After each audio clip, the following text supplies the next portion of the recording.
non pas divinité, mais habité par une essence mystique. La nature contribue, selon les pères du désert, à notre élévation spirituelle.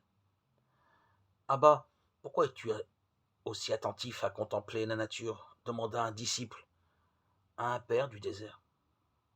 Beaucoup d'entre nous sont touchés par la beauté de la nature. À son contact, nous éprouvons parfois des émotions fortes et profondes. Aurait-elle quelque chose à voir avec notre vie spirituelle? Pour les pères du désert, la réponse est oui, car ils considèrent que Dieu est présent dans la nature. Dans leur vision du monde, la vie divine se manifeste de façon particulière dans l'homme, bien sûr, mais aussi dans la nature. Pour autant, le monde, comme lieu d'expression de la puissance divine, n'est pas du panthéisme.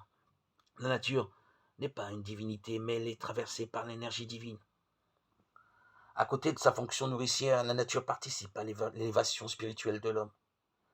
Ainsi, les premiers chrétiens voyaient la résurrection en toutes choses, comme le vol d'un oiseau ou le déploiement d'un arbre. La nature est une première Bible. Dieu s'y cache et en même temps s'y dévoile.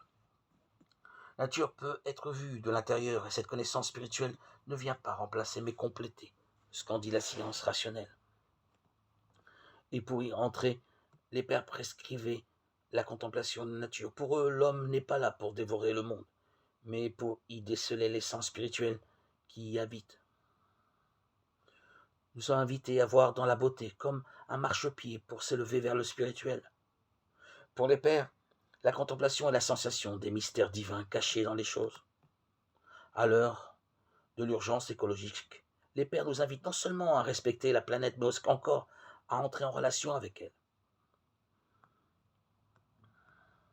Ah bah, comment pouvons être si heureux alors que nous sommes privés de la consolation que donnent les livres?